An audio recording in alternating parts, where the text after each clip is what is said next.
الشيطان الرجيم بسم الله الرحمن الرحيم ولقد صدقكم الله وعده إذ تحسونهم بإذنه حتى إذا فشلتم وتنازعتم في الأمر وعصيتم من بعد ما أراكم ما تحبون منكم من يريد الدنيا ومنكم من يريد الآخرة ثم صرفكم عنهم ليبتليكم ولقد عفا عنكم والله ذو فضل على المؤمنين إذ تصعدون ولا تلوون على أحد والرسول يدعوكم في أخراكم فأثابكم غما بغم لكي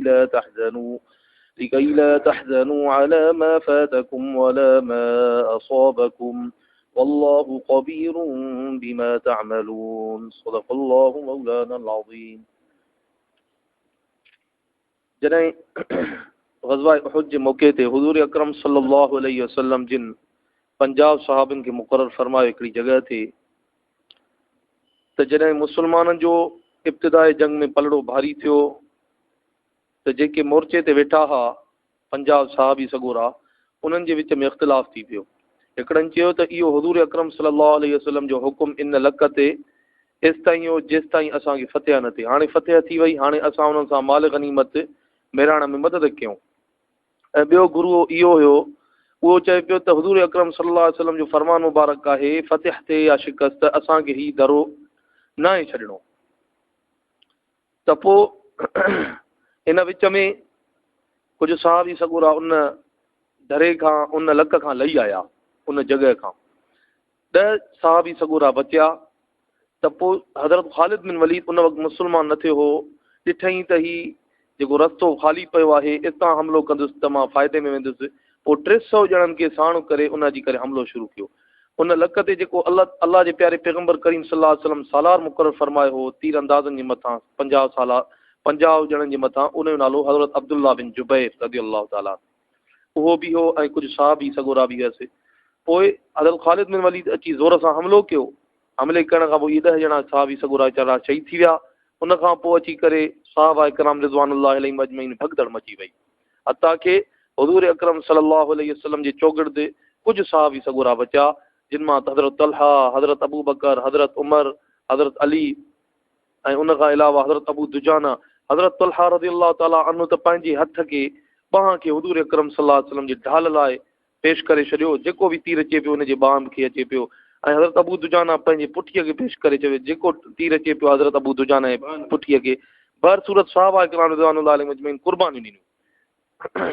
पोइ हुज़ूर अकरम सल्लल्लाहु अलैहि वसल्लम जिन खे ऐं सहाबा किराम रिज़वानुल्लाहि अलैहिम अजमईन खे हिन आयत सॻोरीअ में तंबीह बि कई वई आहे ऐं दिलजाए बि ॾिनी वई आहे। अल्लाह साईं फरमाए थो त ऐं बेशक अल्लाह अव्हां सां पंहिंजो वाइदो सचो कयो आहे जॾहिं त उन्हनि काफ़िरनि खे एसिताईं संदसि हुकुम सां कुटो। यानी अल्लाह तबारक व तआला जेको तव्हां सां वाइदो कयो त जेकॾहिं सब्र ऐं तक़वा इख़्तियार कंदो त अल्लाह साईं ज़रूरु तव्हांखे मदद कंदो। ऐं अल्लाह तबारक व तआला उन्हनि खे करे ॾेखारियो। इब्तिदाई जंग में मुस्लमाननि जो पलड़ो भारी रहियो, जंहिंजे करे उन्हनि जा जेके पेर हुया उखड़िजी विया, काफ़िरनि जा भॻा थिए त मुस्लमाननि अची ताक़ब शुरू कयो।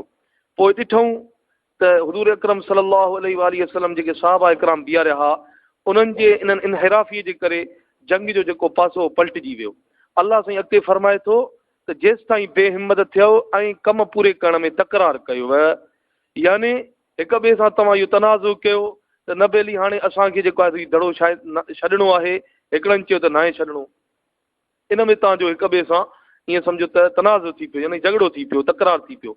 ॿी सूरह अनफाल में अॻिते ईंदो त अल्लाह साईं तनाज़ खां मना फरमाई आहे त हिक ॿिए सां झगड़ो ऐं इख़्तिलाफ़ न कयो। जेकॾहिं कंदव त तफ़रीक़ो पाण में थी वेंदव ऐं नाकामी जो तव्हांखे मुंहुं ॾिसणो पवंदो ऐं बुज़िल थी पवंदव।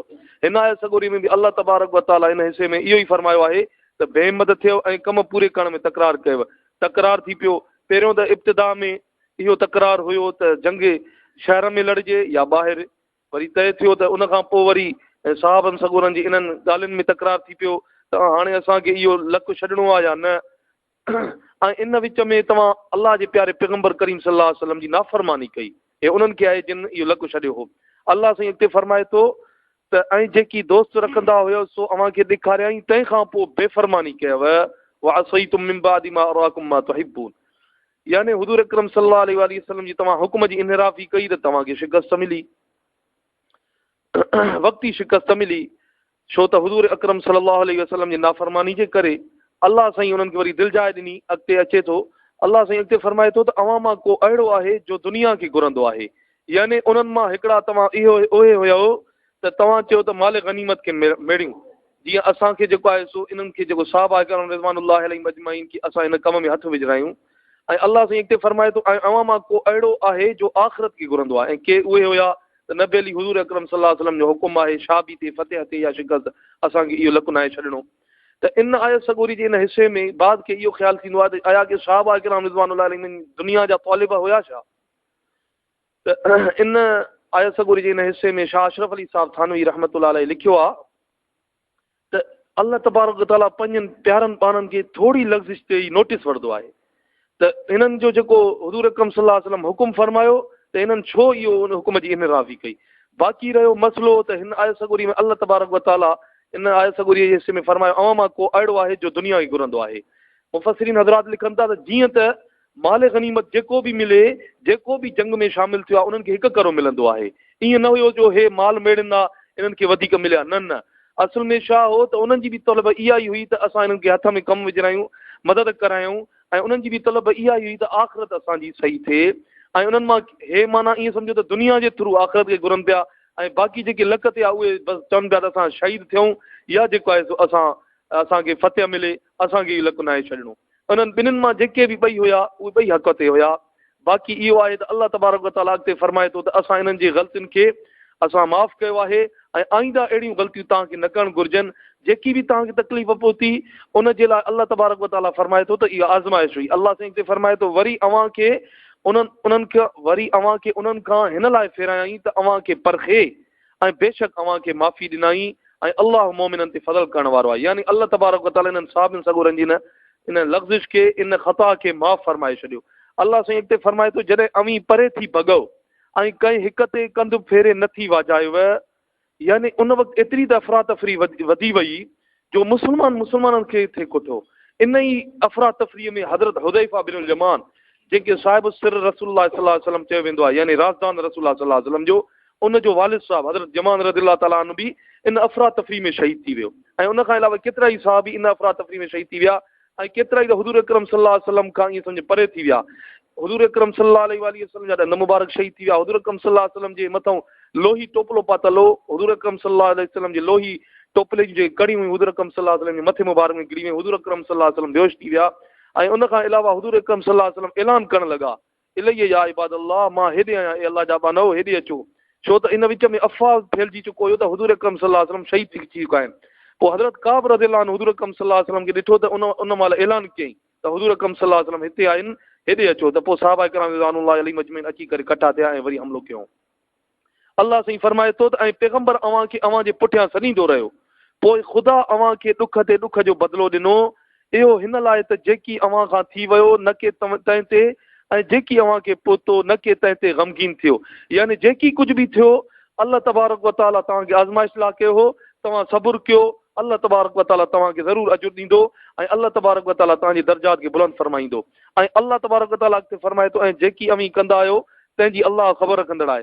इन विच में अबू सुफ़ियान ऐलान कयो जॾहिं हुजूर अकरम सल्लल्लाहु अलैहि वसल्लम जी शहादत जी अफ़वाह फैली त अबू सुफ़ियान ऐलान कयो त इब्न अबी कबशा किथे आहे। इब्न अबी कबशा इहो हुजूर अकरम सल्लल्लाहु अलैहि वसल्लम जे रज़ात जे हवाले सां इन कुनियत इहा पुकारी हुई ऐं इहो ईअं हुयो त इन मां तहक़ीर मुरादी हुजूर अकरम सल्लल्लाहु अलैहि वसल्लम जी। उन खां पोइ हुजूर अकरम सल्लल्लाहु अलैहि वसल्लम जी जवाबु न ॾिनो ऐं ओड़ी महिल ई पुछा कयनि इब्न अबी कुहाफ़ा किथे आहे। इहा कुनियत आहे हज़रत अबू बकर सिद्दीक़ रज़ियल्लाहु अन्हु जी। उन खां पोइ हज़रत उमर फारूक रज़ियल्लाहु ताला अन्हु चयसि ए अल्लाह जा दुश्मन अबू बकर ऐं उमर ऐं हुजूर अकरम सल्लल्लाहु अलैहि वसल्लम जिन हिते आहिनि ऐं ख़ैर सां आहिनि। ओड़ी महिल हुन चयो त उल हुबुल, त असांजो हुबुल बुलंद थियो। अल्लाह तबारक व तआला जे प्यारे पैगंबर करीम सल्लल्लाहु अलैहि वसल्लम जिन फरमायो त अल्लाह अज़्ज़ व जल, अल्लाह सभ खां वॾो आहे, सभ खां इज़त वारो आहे। ओड़ी महिल ई वरी ऐलान कई लनल उज़्ज़ा वला उज़्ज़ा लकुम, त असांजो उज़्ज़ा खटी वियो, असांजो उज़्ज़ा आहे, असांजी मदद कयईं। अल्लाह जे प्यारे पैगंबर करीम सल्लल्लाहु अलैहि वसल्लम ओड़ी महिल ऐलान फरमाइण जो हुकुम फरमायो त अल्लाह मौलाना वला मौला लकुम, अल्लाह असांजो मौला आहे, तव्हांजो मौला न आहे। उन खां पोइ अबू सुफ़ियान चयो त जेको असां तव्हांजे लाशनि जी बेहुरमती कई आहे न के मां उन जो हुकुम ॾिनो आहे, न के मां इन्हनि जी लाशनि जी बेहरमतीअ जे लाइ जलियो आहे। बाक़ी रहियो अॻिते इंशाअल्लाह ग़ज़वा उहद जो अॻिते तज़किरो ईंदो। दुआ आहे अल्लाह साईं खां, अल्लाह साईं तव्हां असांखे सहाबा किराम रिज़वानुल्लाहि अलैहिम जी नक्श कदम ते हलण जी तौफ़ीक़ अता फ़रमाए।